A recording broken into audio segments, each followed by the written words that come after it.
I'm endlessly fascinated and curious about the world around us, about business, about politics, about the arts, about culture, developments, social issues, and the people. Most importantly, about the people that are shaping our future. Every night, I get the opportunity to have conversations, to dive into conversations with thought leaders, with change makers, entrepreneurs, politicians, and everyday heroes who unpack the ideas and stories that I think matter to all of us. What's the future of our economy? What's the future of our country? How do we build stronger communities? What can we learn from music, theater, sports, politics, the arts? How does policy shape our real lives? What does leadership look like, real leadership in today's environment? If it's interesting and relevant and topical and we're talking about it, you'll hear about it here at 6 o'clock on the Brian Crombie Radio Hour. I want to have real conversations, in-depth conversations. These are ideas we're sharing. This is the Brian Crombie Radio Hour. Thanks for joining me.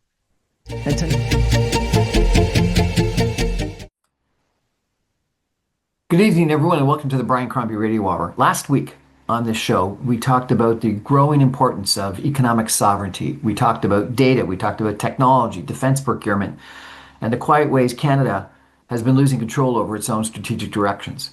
That conversation took a very different tone just days later when the United States carried out a dramatic raid in Venezuela, and senior U.S. officials followed it in the last couple of days with renewed threats toward countries like Greenland, Mexico, and language that frankly unsettled allies, including here in Canada, us.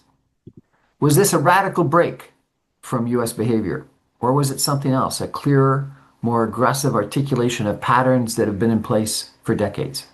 My guest tonight argues it's the latter. Join me again, 2 weeks in a row, is Matthew Mota. He is the policy lead at the Canadian Shield Institute, and he has written a piece that I highly recommend to you called American Imperialism is Not Back, It Never Left. Matthew, welcome back to the show. Thanks for having me back. In your article, you push back against this idea that Venezuela was some sort of new era. You think it's a continuation. Why do you think it's important to resist the new era framing and that it's part of a continuation? Yeah, I mean, I first off, I don't want to dismiss the idea that this is in some ways unprecedented, and it is very concerning for sure, and that the Trump presidency, especially with what's happening with ICE and recent unrest related to that as well, that this is in many ways an unprecedented time in the United States and for allies. But certainly in Latin America, this is not the first time, and it's not even close to being the most egregious intervention by the United States, counter to international law.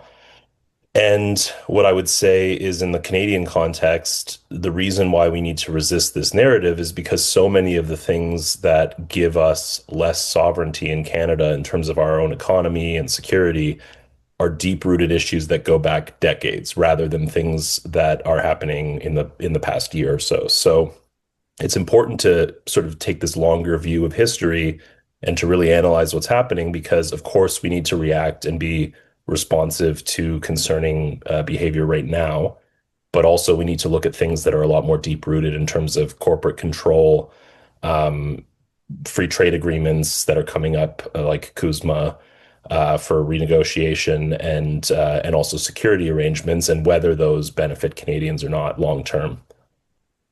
So you argue that it's a culmination of a decades-long U.S. policy rather than any sudden departure. Why do you think that that's important? Why is it important for us to understand that this is a continuation, a culmination of a process rather than just Donald Trump?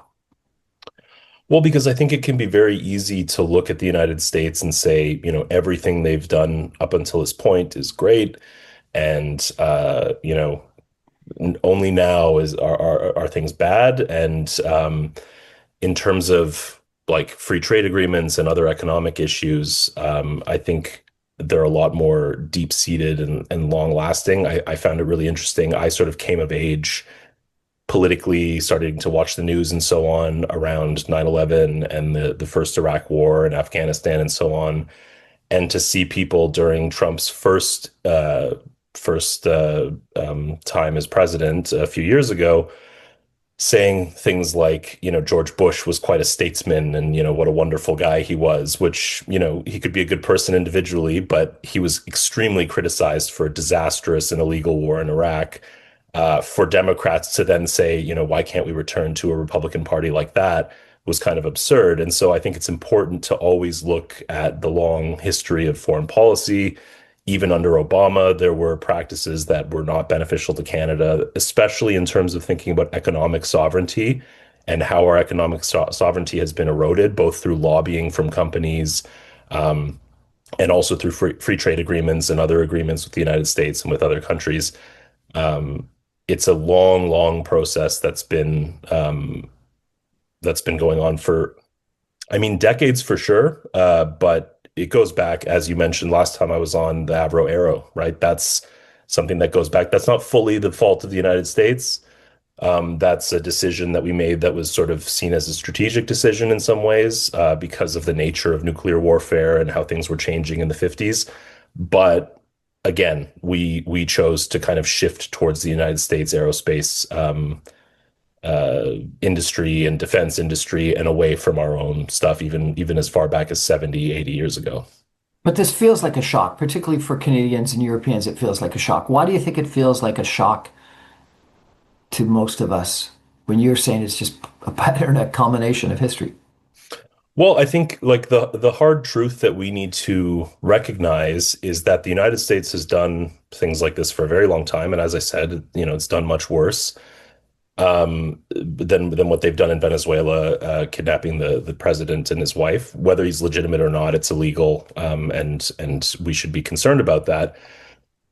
They've been doing this for a long time. The reason why it seems like a shock is because whether we acknowledge it or not, we've benefited tremendously from those behaviors over years, right?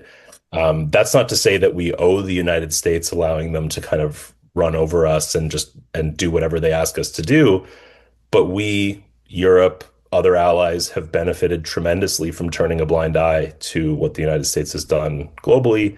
NATO has worked very well to preserve and kind of protect supply chains and American economic power abroad, and that's also benefited us.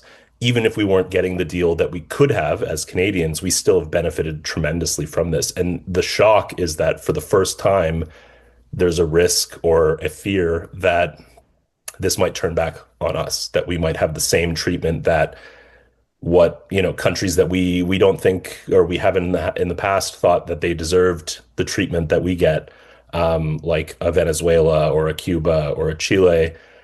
We're now realizing that we're potentially in the same boat as them, or we're potentially in the same category as them, as simply strategic pieces on a board that can be moved around and shifted at the will of the United States government. And You make that's that scary. sort of very uncomfortable point in your article, which I found disturbing actually, because what you were suggesting, I think, is that we benefited from US imperialism when it was subjected elsewhere to other people, particularly to countries that we could sort of justify, yeah, because of narco terrorism or because they were strongmen or because they were authoritarians or they were, people that we didn't like all that much. But then all of a sudden, when we think it might happen to Greenland or Canada, we take a different attitude toward it. Yeah, no, definitely. I think it's not to erase the importance of Canada's role as a champion of human rights throughout the century, and even the United States, right? Like, I know a lot of people who've worked in the United States government who deeply believe in these principles of human rights, of democracy, and I believe that they believe that, and they pursued their career with those ideas in mind. And same with Canada, but we also, I think we find it very difficult to confront sometimes the sort of realist view of international relations, or the maybe not realist but realistic view of international relations, which is that it's always about economic power and opportunity, and the United States is always acting in a strategic way, and we have supported them because it benefited us, and now it may not anymore. And so that's very concerning and very disturbing for us, I think, to sort of reckon with. So do we think?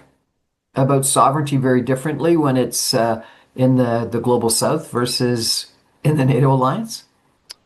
Yeah, well, I think it's what's really interesting is first of all the shift to sovereignty. My organization, our think tank, Canadian Shield Institute, we talk a lot about sovereignty. That's a main focus is economic sovereignty and sovereignty. There has been some resistance from people to talk about sovereignty in this new era of Trump in this last year or so, because in the past, the language of sovereignty was used primarily by countries that we consider to be adversaries, like China and Russia, to say you should not have NATO so close to our borders, or you should not be intervening in, our internal affairs. You shouldn't be talking about human rights and so on because of our sovereignty.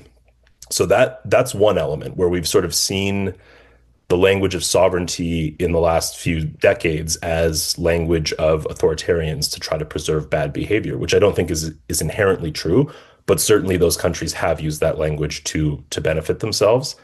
And then I think practically putting the language of sovereignty aside, I think yes, we've thought very differently about the rights of democracies in Europe and North America and within NATO in general, their right to preserve their laws and to assert their interests versus countries in the global south, particularly Latin America, Africa, Southeast Asia, and so on. So I think this is another reality, and it's not to say that people have done this on purpose or that they've chosen to do this, politicians or people working in government in Canada, but I think there is a bit of we've sort of accepted it or chosen to be a little bit ignorant about that reality for a long time, and it's concerning. And this is also why a lot of countries, including countries in the global south, are starting to pull away from things like the UN and international agreements, which is very concerning. The UN is imperfect for sure. It's not ideal always, but when we have these international bodies where we can, bring issues to and discuss and kind of try to engage, when you have those eroding, it leads to a less secure international order.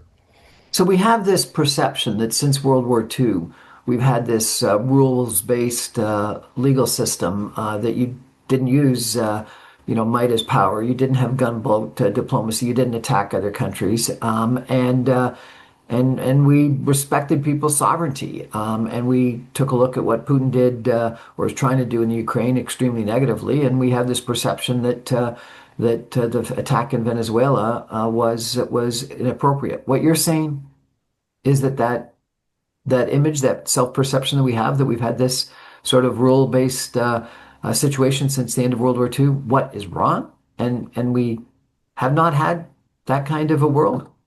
I think we have had certainly a rules-based order, which has been greatly beneficial.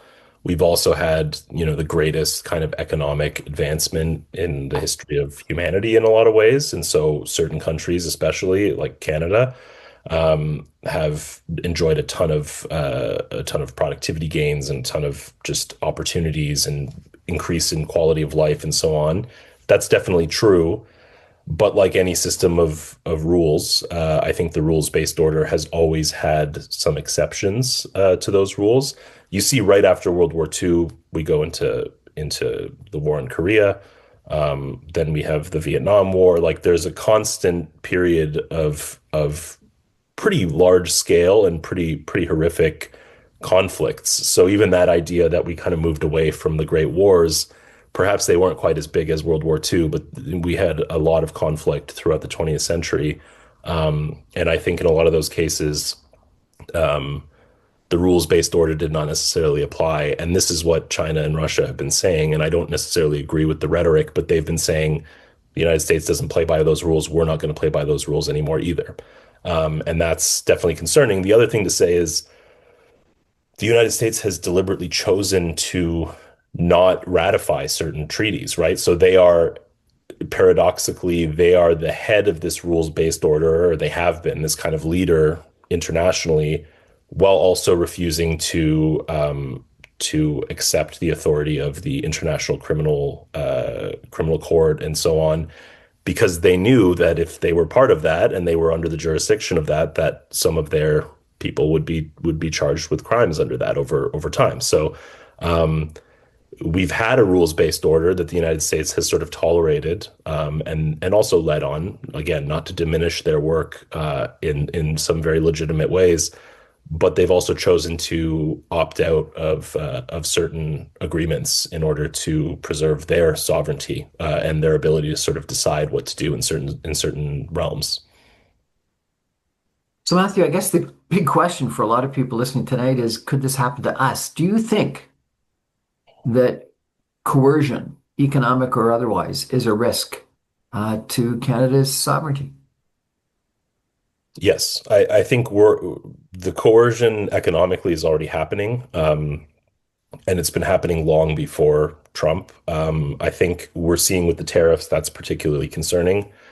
But for example, like the big tech companies have been pushing and lobbying and fighting lawsuits and so on to assert that they don't necessarily have to follow Canadian laws, that they should be able to have separate rules, they shouldn't have to pay, their fair share of taxes for certain things. They've been pushing against our sovereignty and against our ability to just assert our own laws in our own country for over a decade. In terms of military might, it's a big question. There's a great piece by Thomas Homer Dixon, who's a professor in the Globe and Mail recently, I think just this week, talking about like what if the United States were to use military coercion against Canada, and he lays out a scenario that I think is very interesting. So I would definitely check that out. I'm not in the business of making predictions about this kind of stuff, but I think we are in an age of coercion for sure, and this has been happening for a long time. It's definitely heating up and getting worse, and the degree to which the United States will actually act on that in order to pursue their interests in Canada, that's we're seeing it already, and but it's yet to be seen to what degree they will push. This is going to be a fascinating conversation with Matthew Mota tonight about economic sovereignty and Canada's sovereignty and what's going on with the United States and its most recently announced U.S. national security strategy and how it's been implemented. Do we have a new doctrine, the Dunroe doctrine, as it's been called? Stay with us, everyone. Back in 2 minutes.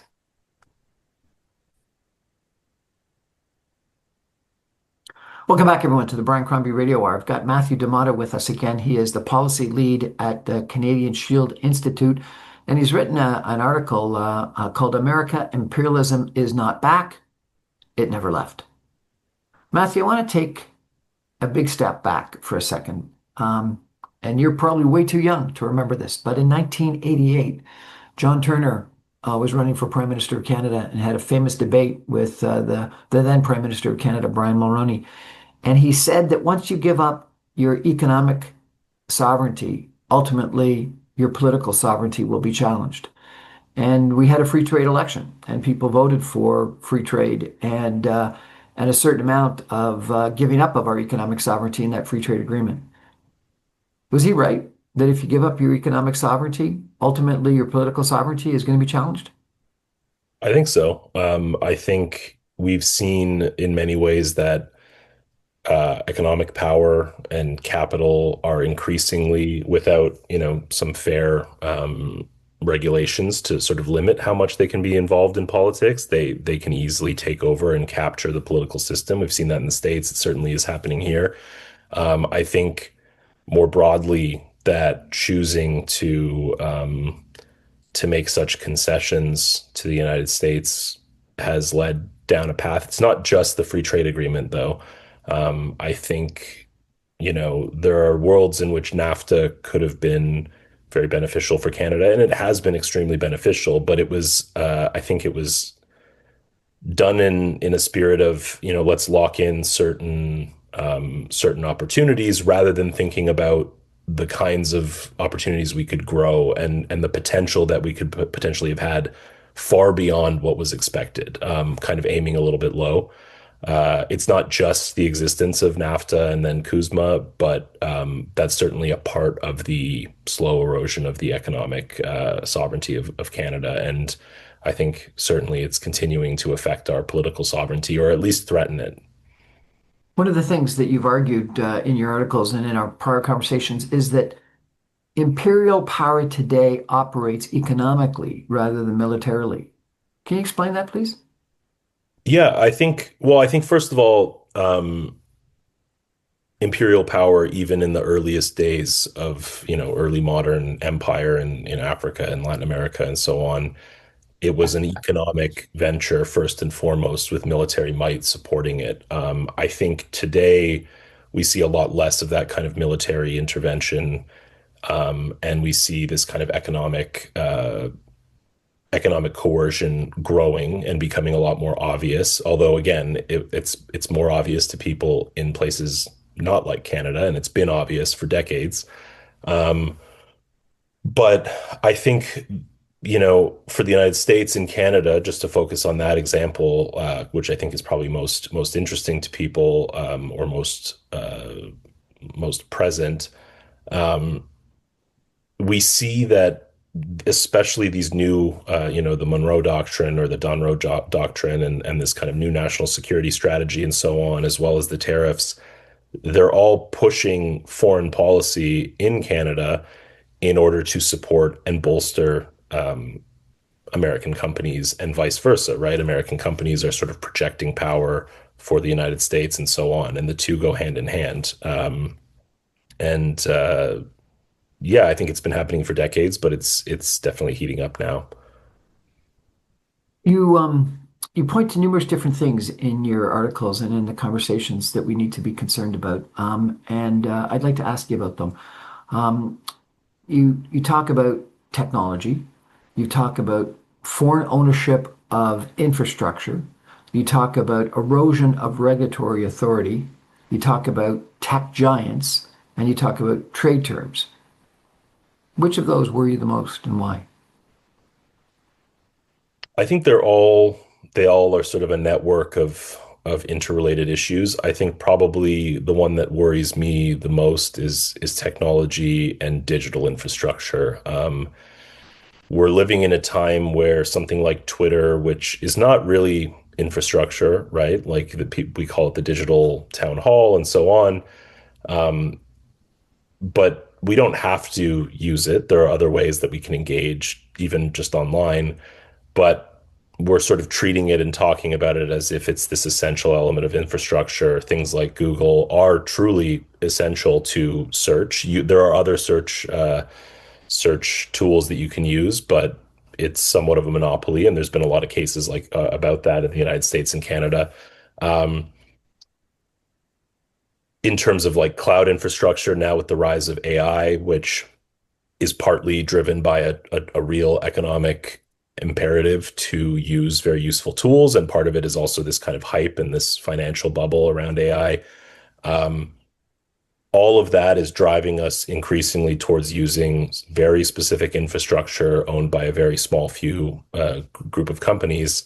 And that is, I think, that is the battleground. Certainly, if there's ownership of oil and gas and pipelines and train lines and all these different things by foreign companies, that can also be a concern. But digital infrastructure is really underpinning and connected to every single aspect of society and life. And now we're moving even more towards digital payments and all of these things. This is really a turning point for Canada where the world is changing, our system is changing, everything is changing around us, mostly through digital related systems, or that's a huge part of it for sure. Um, and it's going to change whether we like it or not. And so we really have to be aware and we really have to put our effort into ensuring that uh, we assert our laws over these systems, that we try to develop homegrown options where it's possible and where it's prudent, and that we diversify and sort of expand these connections so that we're not only relying on one country. And there is a precedent for this, right? There was going to be this sort of massive 5G procurement from Huawei, and there was a decision that that was not a secure and safe choice for Canada because of the perception that Huawei was deeply linked to the Chinese government, and so they decided it was it would be a strategic misstep. And it's not to say that the United States is necessarily on the same level as China in terms of being our adversary, although again, unclear at this point to what degree they will push for their interests, but we do need to really ask ourselves, what other countries do we need to be protecting ourselves from? How do we need to be diversifying? And I think the government is doing that, but we need to keep thinking about this, especially in the digital era. So you make the argument that, frankly, while you're concerned about U.S. incursions on a lot of these uh, regulatory, technological, infrastructure, sovereignty issues, that at the same time, they've helped us stay away from the influence of China, Russia, and elsewhere. How do you think about both those issues that U.S. has been challenging our sovereignty from an economic standpoint, but they've also helped us not you lose out our sovereignty to China and Russia and elsewhere. Yeah, no, it's a really difficult puzzle to try to figure out. And again, it's hard sometimes to discern what the long-term intentions are. And for a lot of people, for example, working in defense and security, you talk with people. I'm not saying that I work in defense or security, but people that I talk with, I am interested in that area. I work on policy around that. Um, for them, most of their career has been spent working very closely with US allies in a very constructive, productive relationship, and they continue to do so. And that's true in a lot of different areas. We're very closely linked with the United States, and a lot of people, sort of day to day in their working lives, are very closely linked and have very good working relationships. Then we have this kind of political rhetoric, and then these economic kind of weapons against us. And in the same way, a lot of our Canadian companies benefit tremendously, or at least they rely heavily on US tools, like, the Microsoft suite of tools, all of their cloud computing tools, Google cloud computing, so on, Amazon. These are deeply integrated into our system. These people have working relationships with companies there. They have investors from the United States. They invest themselves back in the United States. So again, our economy is deeply linked in ways that are very productive. But then also we have, this kind of pernicious and predatory practice that's going on and has been going on for a long time. So, I mean, it's not a really great answer to your question or a very definitive answer to your question, but the answer is just it's very difficult to try to figure out what we need to be doing. But we just need people to continue thinking about it and really engaging deeply and looking at the whole picture and the long history of these issues to try to really figure out what is it that we need to change, what can we change, and where are the areas where we have to continue having kind of mutual reliance long term. But if we need to rely on the United States or others, how do we do so in a way that's still beneficial and can still preserve our sovereignty? So we've thought about this as a country on numerous occasions. When I was a political science student, we talked about the Foreign Investment Review Act and some investigations and royal commissions that Walter Gordon did in the 1960s and the 1970s. We've investigated it from a broadcast standpoint, from a publishing standpoint. We've got restrictions on U.S. ownership of Canadian content, of Canadian broadcasters, of Canadian cable, of Canadian airlines, of numerous different parts of our society. We therefore have, I think a lot of people think, air travel that's more expensive than it would be if we had free competition. We have telephone, mobile telephone expenses that most people think are far more expensive than if we allowed US competition. So we paid for that sovereignty and that Canadian national attitude through our pocketbook, through higher flight costs and higher cell phone bills, and we don't, we still have access to U.S. cable and U.S. Major broadcasters, but we support CBC and we restrict their ownership of CTV and Global, etc. Do we need to be thinking about restrictions like those for the current technological environment? I think certainly there is a case to be made for restrictions in certain areas. Part of the question is, are we able to, in terms of capital, to pay for it and also just resources and so on? and expertise, are we able to actually build infrastructure to replace that? I think the answer is no. We can't replace all of the computing power that we get from the United States that we pay for. We can replace some, and we can build up more capacity, which we've invested a lot of money in over the last year. Um, the Canadian government has.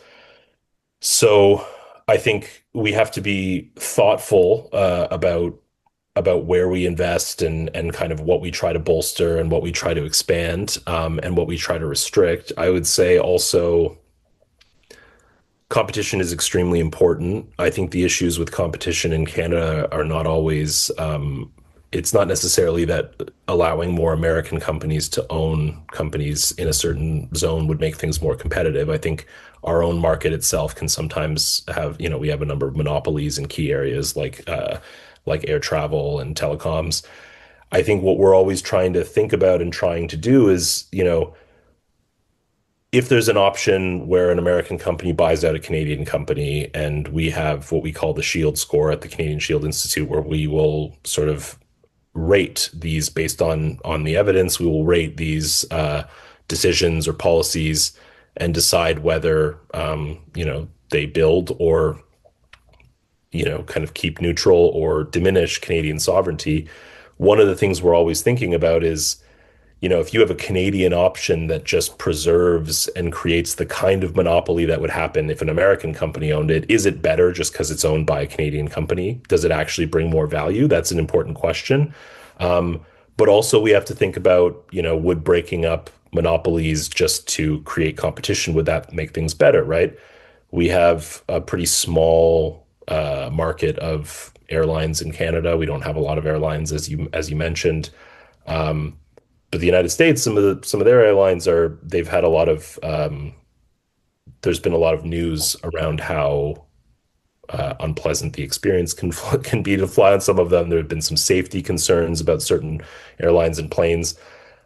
So we also have to think about, it's not always just driving economic value and driving competition that we're looking for. Things like public broadcasting and so on, these are a service, and they're meant to accomplish something that maybe goes beyond what competition and economic drive can accomplish. So we always have to be balancing between trying to increase competitiveness, trying to increase economic opportunity, and then also trying to bolster and build up other values. And I think the Prime Minister, Mark Carney, his book that came out a few years ago called Value or Values, talks about this, about, you can't always just value everything based on a dollar value. But yeah, we have to really look at this, and certainly some restrictions to foreign investment might lead to worse outcomes. So we have to always be thinking very critically and really trying to figure out what is at the source of the problem, and what are we trying to accomplish long term, and then try to find policies that can do that. It seems to me that numerous European countries have national champions and don't shy away from supporting those national champions. And it's not just in areas that someone might deem cultural. It's in more areas of the economy. Let me ask you a case study, just for fun. I worked for a big beer company in the 1990s, and at that time there was, and I was part of an approach made to the federal government to allow Molson's and Labatt's to merge. And the argument that was made was, if you don't allow Molson's and Labatt's to merge, given the size and the global mergers of beer companies, there's not going to be a Canadian beer company left. And the federal government at the time said, no, there's no way we'll allow Molson's and Labatt's, the two biggest beer companies in Canada, to merge. And had previously happened, Molson's and Carlin O'Keefe had merged. And so you'd already seen the number one and the number three brewer merge. 20, 30 years later, every beer company, every major beer company in Canada is owned by global beer companies. So we don't have a sizable Canadian-owned beer company left. Is that good? Is that bad? We've got more competition. Arguably, we might have lower pricing for consumers. What do you think? Should we have protected our beer business? Should we have allowed a monopoly in Canada, or was allowing competition and global takeovers the right strategy?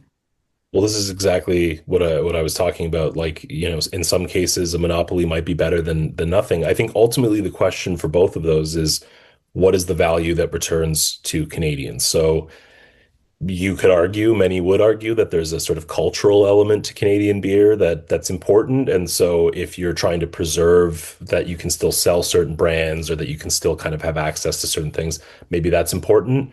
I would say certainly the jobs at the breweries are extremely important. That's very high value. But then also ownership, taxation, all of these things, all of these elements are elements or are sort of zones where value can come back to Canada and come back to Canadians. It doesn't have to all go to Canadians. Obviously, if there's foreign investment, those investors should be compensated and so on. But I think you would have to always look and see, are we losing value or are we not? In that case, it sounds like, I'm not an expert and maybe you can tell me what you think on that. But it sounds like most of the value was exported elsewhere. And so that's probably not great. I think also it speaks to some issues with policy design in Canada that have existed for a long time. And I think there are real concerns where we don't try to look long term and make decisions about what we're actually trying to accomplish. So when they decided to not allow a merger and a monopoly, they should have also committed to thinking long term about protecting those companies and maybe ensuring that they stay in Canada as well. If you're saying we want to have competition in Canada, we want to have multiple different companies, we don't want a monopoly because of these values that we care about in Canada, you should also be trying to preserve long-term the Canadian ownership of those companies, but they didn't do that, obviously. So we see this a lot where you have these kind of one-off policy decisions that seem good at the time or they seem to make sense. And then we don't follow up with the same policy decision because, maybe 10 years, 15 years later, or we don't follow up with a consistent policy decision later because there's a different party in power, there's different priorities, and we kind of just let things fall by the wayside. So I think we need to plan a little bit more strategically and more long term for these kinds of issues. Yeah. A lot of us think things changed last week with Venezuela or 2 weeks ago with Venezuela. We're going to take a break for some messages. When we come back, I'm going to ask our guest, Matthew Mota, about Venezuela and is it a precedent? Stay with us, everyone. Back in 2 minutes. Please.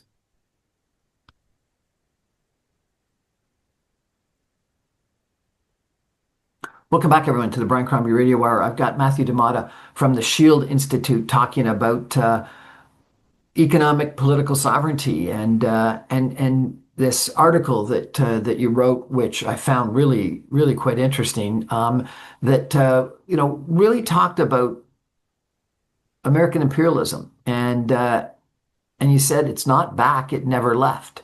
But a lot of people saw Venezuela as something different. And you said that there's a parallel between Venezuela and Iraq in 2003, particularly that it was not just foreign policy, but it was economic, corporate interests. Tell me a little bit about that. Well, I think there's a really great article that I cite in that article that just sort of goes into depth about some of uh, the legal cases around Venezuela, the damages that oil companies, particularly American oil companies, are seeking against the Venezuelan government as a result of American sanctions. So they're essentially saying, because you incurred these sanctions, it led to all of these economic damages that we've suffered as oil companies and so on, because the Chavez government took pretty serious control of the oil sector and imposed a lot of serious restrictions on it and nationalized a lot of the oil. So this article kind of goes into depth there, and it does draw the parallel with Iraq. I think it's very similar. Trump is being very open and honest about the access to oil element of this intervention. I think what's very different about Iraq is that they use and what is a change, not to contradict myself in the point of the article, but the real shift and the kind of the real change that we're seeing here is that there was no pretending that there were weapons of mass destruction and so on. I suppose at the beginning they pretended it was about drugs, or at least they focused in on the drug element. But now they're being very, very open about access to oil, and Trump. It was speculated, and then Trump said it openly, and it's been verified, and so on, that the administration called oil companies before and after the raid. So the brazen nature with which they're kind of pursuing these economic opportunities and pursuing oil in Venezuela is a bit of a departure from Iraq, where at least they still had, I suppose, the decency to pretend that it was something else for a while, and it was sort of like a conspiracy theory kind of perspective to say, well, it's all about oil, and then eventually it came out that the WMD claims were fabricated, or they were from unreliable sources, and it turned out that they were not true. So yeah. What do you what do you think of him calling the oil executives, not calling Congress, not calling even the Republican members of Congress, but briefing oil executives before the raid? What do you take from that? I mean, it's in keeping with what we've seen. The foreign policy is seeming to always be aimed at specific economic interests, and not just economic interests writ large, American economic interests across the board, but very specific companies, kind of almost partnering with specific companies on foreign policy issues. I think it seems inappropriate. I'm not an expert on American constitutional law, but seems like a lot of people are very concerned about the fact that he did not contact Congress or anyone to sort of get authority for that. They were saying that there was sort of like a strategic decision and a safety decision that was made around that you can't tell people there's too many chances of leaks and losing lives, which is a legitimate claim. Matthew, come on, Matthew. We had a opposition leader that was, most people think, duly elected in fair elections a year ago. She won the Nobel Peace Prize. Countries around the world, including Canada, said that the election was a fraud in the end, and that the opposition party won. Number two, you had several months of U.S. attacks against narco terrorism, against boats that supposedly were carrying drugs. You had lots of conversations. The president of Venezuela is currently in jail in Manhattan because he's getting charged or is charged for narco terrorism. Are you saying that this is not about democracy? This is not about drugs. This is about oil? I mean, the Trump administration is saying that now, right? And also it's very notable that Delcy Rodriguez, the second in command, who is now in power in Venezuela, seems to be working quite closely with the Trump administration, and they're quite happy with moving forward with her being in power, at least for now, because it secures access to oil. I don't think that they're very concerned with democracy. There were concerns with democracy all the way back in 2018 when Maduro came to power, when Chavez died. Basically, from the first election after him coming to power, there were concerns, legitimate concerns about him stealing the election or things being rigged, from a lot of independent sources.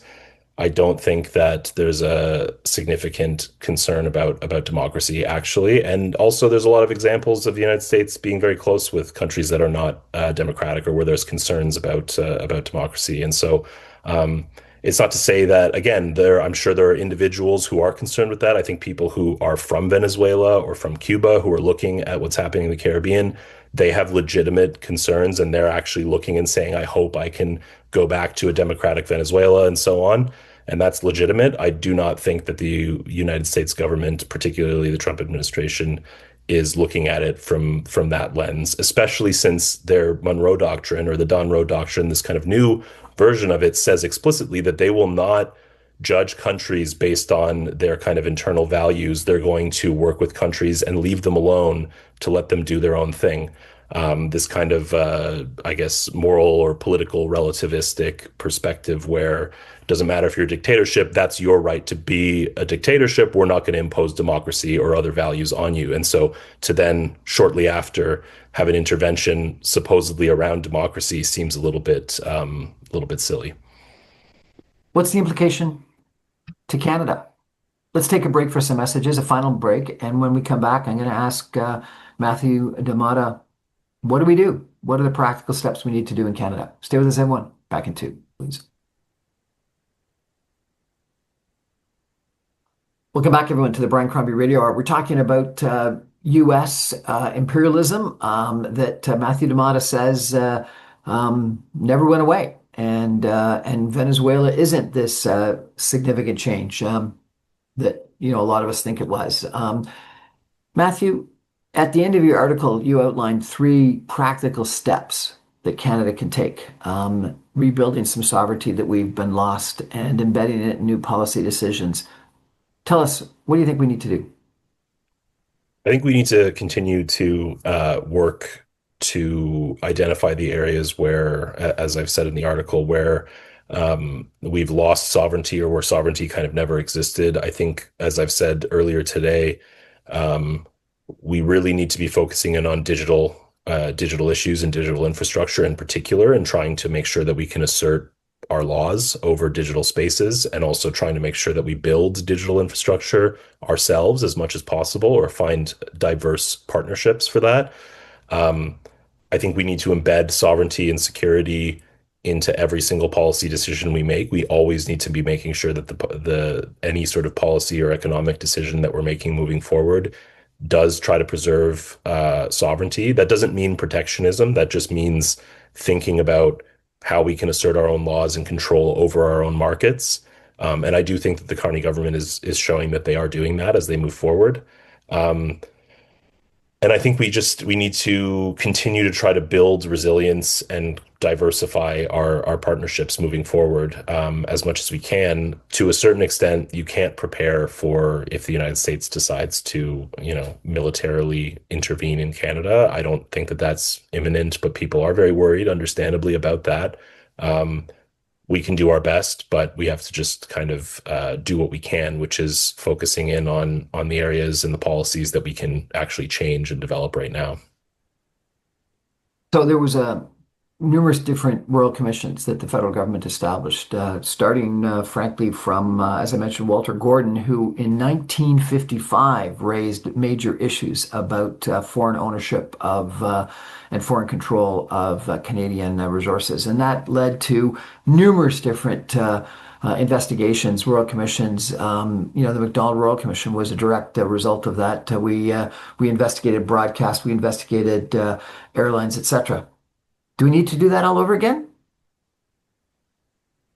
I mean, I think in certain areas potentially, we have to question the efficacy of those kinds of approaches, and whether that's going to lead to the kind of policy changes that we need. I think where appropriate, in areas where a whole sector needs to be reconsidered, or where we really need to delve into, what's the root of the problem, I think that's very useful. Um, Around minerals and resources, as you just mentioned, I think there are areas where we can maybe have improvements or increase sovereignty without having to have a whole commission. For example, in mining, one of the big innovators and big owners of Canadian mines is a number of Swedish companies. They're a huge innovator in mining. They're a close ally, of course. We can always negotiate and discuss and try to talk about how we can deepen our sovereignty, try to increase access to better supply lines, supply chains around those minerals, and try to think strategically about that without having to, nationalize those mines or try to kick them out. We want to make sure that the partnerships that we have are strong, as long as they serve us, to some degree. So we could look at that. In Matthew, terms in a world where other countries are, massive in economic power versus us. And I don't know the specific numbers, but it's something like the American economy is 30 trillion dollars. The Chinese economy is like 18 trillion. The next largest is India at like 4 trillion, and we're minuscule compared to that. Can we be sovereign in that kind of a world? Can we, or are we, if you're going to be sovereign, you're isolationist like North Korea and you don't trade and you don't have any kind of prosperity? How do Yeah, you balance sovereignty versus isolationism? I don't think it has to be a balance. I think it depends on how you define sovereignty, and how I would define sovereignty, how we would define sovereignty is making sure that you have reasonable control in terms of being able to assert laws and so on over your markets. So making sure that we are not guests in our own markets, in our own home. And then also thinking about what kind of value returns to our country, as I've said before. That could mean a completely foreign owned company, multiple foreign owned companies, but making sure that, we get a lot of jobs out of those deals, for example, a lot of long-term, really well-paying jobs. Whatever. There are all kinds of different arrangements that can be extremely valuable, but it's about being able to assert our laws and our control over our own markets. It's not a claim that we will own every bit of infrastructure ourselves, because yes, that route leads to isolationism. It leads to much worse quality services and infrastructure than we have. We don't want that, of course. We don't want to diminish our abilities or our economic opportunities in general. We want foreign investment, and the government is pushing for that, and that's important.